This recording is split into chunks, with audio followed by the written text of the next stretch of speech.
Hello ladies and gentlemen, welcome back. It's Ben here again, doing a new review. Last time I did a review on The Hobbit, An Unexpected Journey. This time I'm going to be reviewing the second movie, The Hobbit, Desolation of Smaug, Extended Edition 3D. Everyone knows this is a great movie, hopefully you know. I'm just going to go over a little bit of the specs real quick. This movie is PG-13, it's 186 minutes long, just putting it over 3 hours. It's in 2.40 widescreen, so it does have the black bars. It was shot in 3D, and this particular version comes with 7.1 DTS HD master audio. So, I don't know if I mentioned this last time in the first movie review, but these videos do come in 5-disc sets.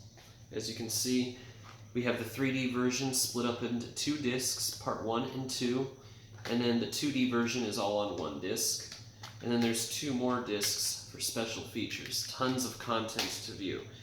Each one of the movies is 5 discs, so that's a total of 15 discs in the box set. So real quick, I'm not going to talk about the story, just the 3D and the picture quality.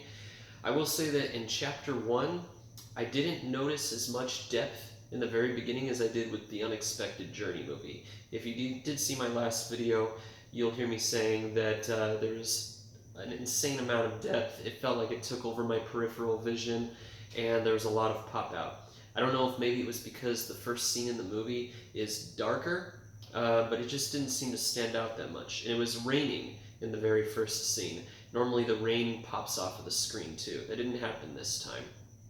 But when we go into Chapter 2, you see that the picture quality still hasn't changed at all. Very, very colorful. Color saturation is good, but natural. Sharpness is good. Very good picture quality. Like I said, in the last movie, it felt like I was watching a 4K movie. I would say it was about the same this time.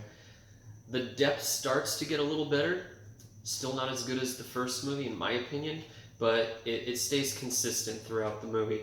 Didn't look grainy at all. There are some pretty good pop-out scenes in Chapter 2, like bumblebees that start to come off the screen as the Hobbit and dwarves are running away.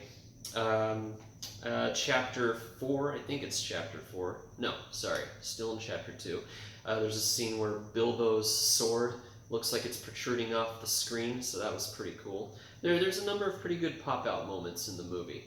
And like I said, the depth, it's not as good as the first movie, but it stays consistent.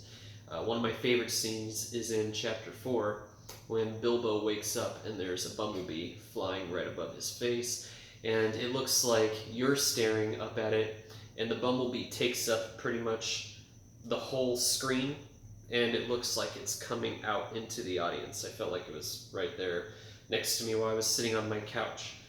So that's the first disc. When we get over to the second disc, I kind of feel like my opinion changed a lot, and it doesn't have anything to do with the 3D quality per se. It's just that most of the later part of the movie is all in very dark settings, especially when Bilbo is in the mountain trying to find the Arkenstone. All of these scenes were very dark, and to me, it was very distracting. Now, I've seen some 3D movies where they pull off dark scenes very nicely. I just didn't feel that way with this part of the movie. And it was just too long watching the movie in these type of settings. So it really bothered me, it was distracting. But the 3D, if I go back and look at it, it still is pretty nice. There's a pretty good amount of depth. And there's scenes where it looks like Smaug, the dragon, is in selfie mode, and his face looks like it's coming off of the screen as well. So the 3D didn't look bad. I just didn't like the quality of the picture. So overall, for the picture quality, I give it 3.5 stars. And like I said, it's the last movie I gave 5-star review for the picture. I thought it was flawless. This had a few things about it that I didn't like the darkness, and then it didn't feel like, it took over my peripheral vision like the last one did.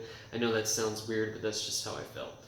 Now, when we come to the sound, the 7.1 DTS HD Master Audio, if you remember last time, I also gave it a 5-star review. this time I'm going to go with 3 stars for the sound. I just felt like I had to turn my receiver up a little bit louder. The dialogue wasn't always clear.